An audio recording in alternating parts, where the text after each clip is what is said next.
Eu só escutava cantar, é o Lúcio que é o homem, é o Lúcio que é o homem. Eu só escutava cantar, é o Lúcio que é o homem, é o Lúcio que é o homem, que é o homem, é o Lúcio que é o homem. Tudo certo, pessoal, já tô aqui. Aqui é o youtuber Lúcio Luciano, já tô aqui para mais um vídeo sensacional e espetacular aqui no canal Lúcio TV. Lúcio Luciano para todo o Brasil, para todo o Brasil, para todo mundo, através do canal Lúcio TV, através da internet, rede mundial de computadores. Esse Lúcio Luciano vai ter na cara toda a coragem para Santa Catarina, Brasília, Distrito Federal, São Paulo, Rio de Janeiro, Minas Gerais, Bahia, Rio Grande do Sul, Paraná, para todo esse Brasilzão gigante de Deus, para que esse Brasil é uma nação só, com vários povos. É isso aí. E isso aí, afinal de contas, virou tradicional o canal Lúcio TV. Não é terça-feira e não é sexta-feira se não tem um vídeo novo aqui no canal Lúcio TV. Sempre um vídeo novo, um vídeo interessante aí, um conteúdo aí para você. Interessante. E é uma honra, pessoal, é um prazer estar de volta aqui, sempre bater aquela conversa com você, telespectador do canal Lúcio TV. É isso aí, sabe, sei lá onde você esteja, em São Lourenço do Oeste, Santa Catarina, no Brasil, sabe, sei lá onde você esteja, Portugal, Espanha, sabe, sei lá onde, Estados Unidos, sabe, sei lá onde você esteja, você está acompanhando o canal Lúcio TV. Você está na companhia certa, está na companhia do canal Lúcio TV. Seu youtuber, seu produtor de conteúdo digital para você. É isso aí. Vamos lá. Então, para o vídeo de hoje. E essa temporada aí, pessoal, essa temporadinha tem muita coisa boa, muita coisa interessante aí para você. Vamos lá então. Vamos lá. Principais tendências e pautas e discussões no Congresso Nacional de Brasília e de Brasília para o ano de 2025. Vamos lá. Vamos fazendo. Vamos lá. Pautas do Congresso Nacional e de Brasília para o ano de 2025. Votação e discussões do Orçamento Federal de 2025. Já aconteceu. E isenção do imposto de renda para quem recebe até R$5.000. Taxação das grandes fortunas e dos super ricos.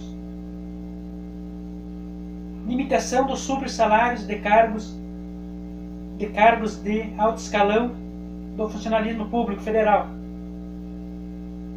Limitação nos salários nas aposentadorias. Eu também, no caso recomendo também.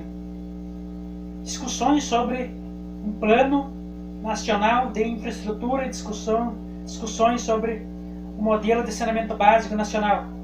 Discussões sobre a transição energética no Brasil.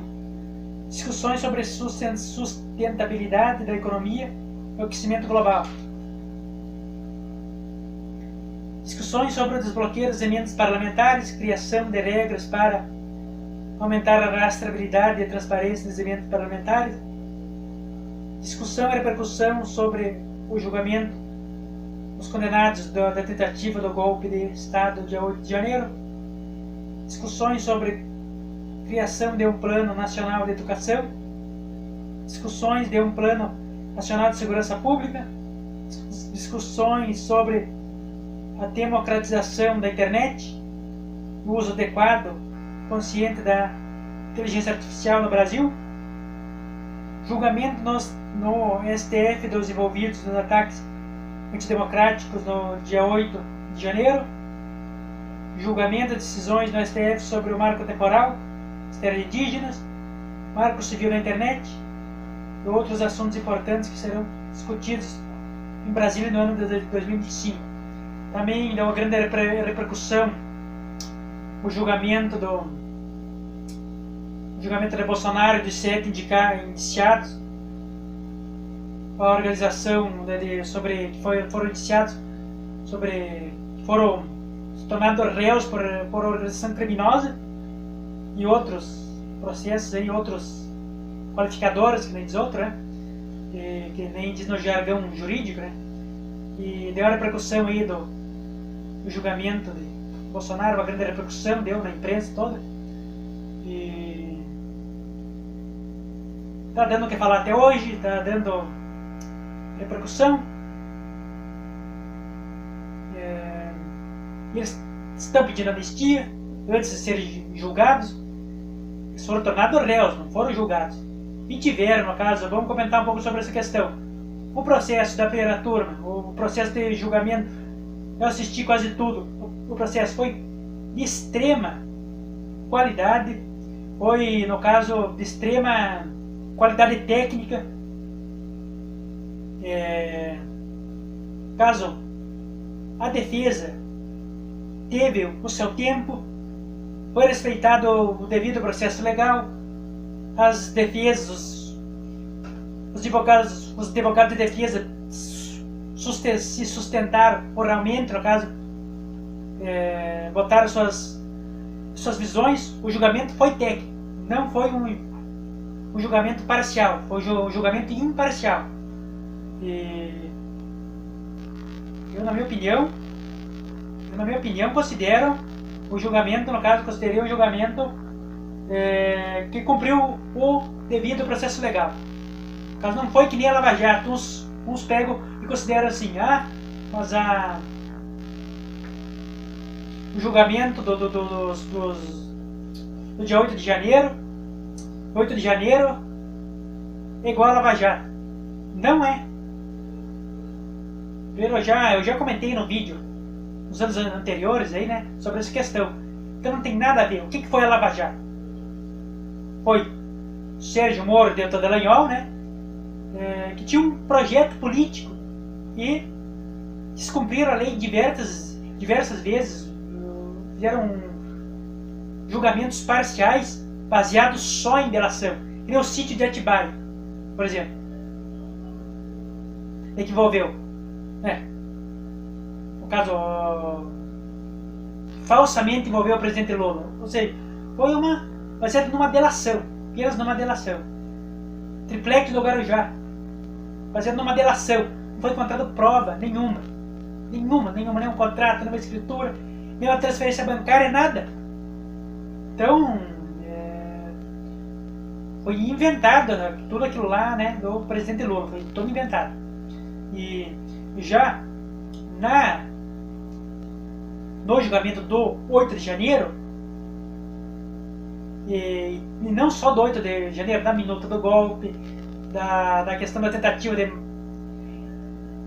matar o presidente Lula, do vice-gerando Alckmin, o excelentíssimo ministro Alexandre de Moraes, há provas concretas. Há imagens do dia 8 de janeiro, o pessoal depredando, quebrando, pedindo intervenção militar, então, pedindo ditadura.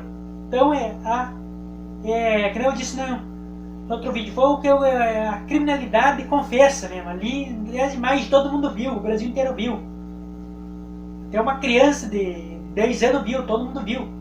Viu as imagens verdadeiras ali, né, que provam os delitos, que diz o excelentíssimo ministro Alexandre de Moraes.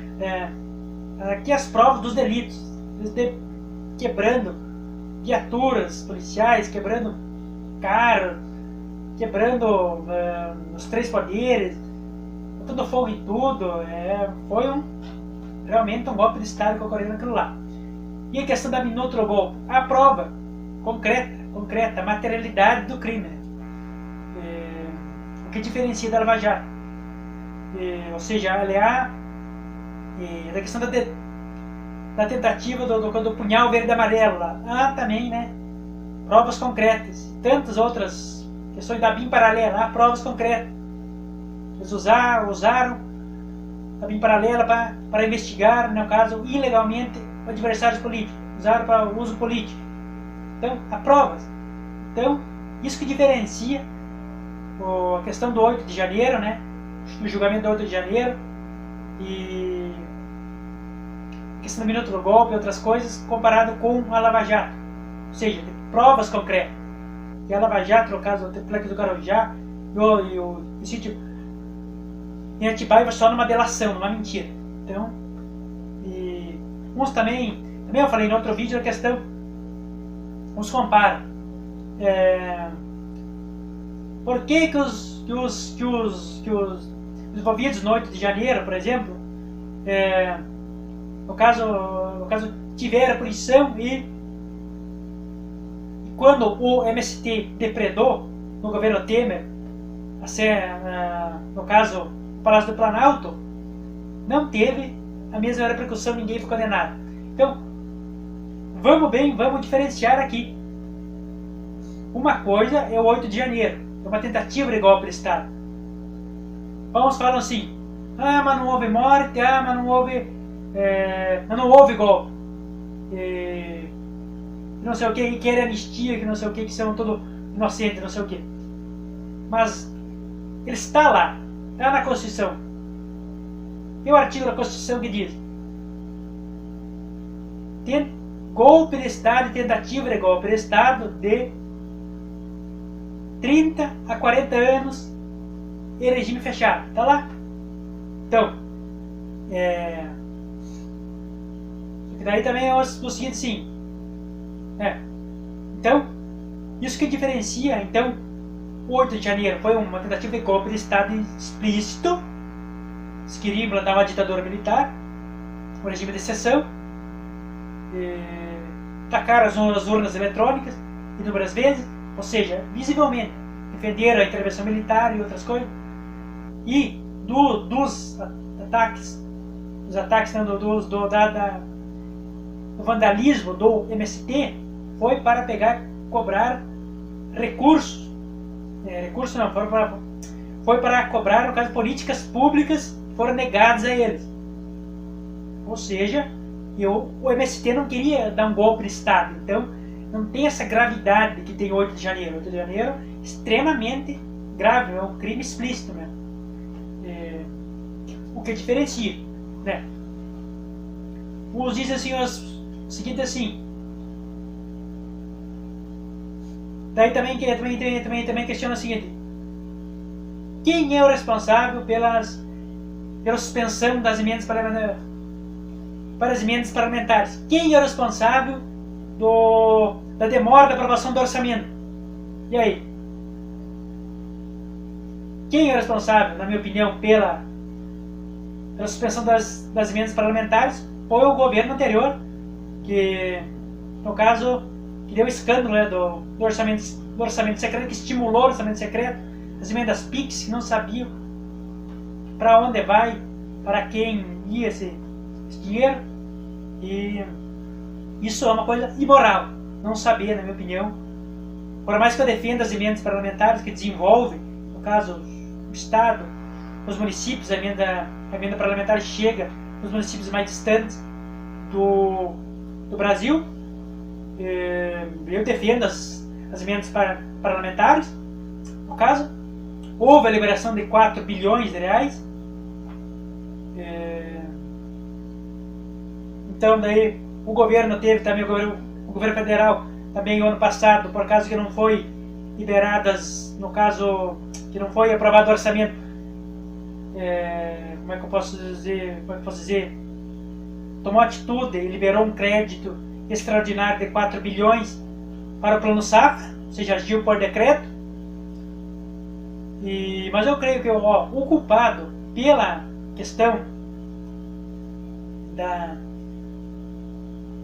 não aprovação do orçamento do ano de 2025, que teria que ser aprovado no ano de 2024, foi a extrema-direita, liderado principalmente pelo PL.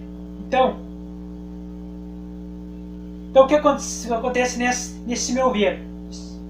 Nesse meu ver é o seguinte: eles ponharam a culpa da suspensão das emendas parlamentares no governo federal, e sendo que a suspensão das emendas parlamentares foi uma decisão judicial, não tem nada a ver com o governo federal. Então eles queriam o quê? Então o que eles querem? Na minha opinião, o que o PL quer? Ele quer o seguinte: a liberação dos emendas parlamentares e que ele quer aprovar a anistia em troca de aprovar os projetos do governo, como a isenção dos 5 mil reais. Vou deixar bem claro, pessoal.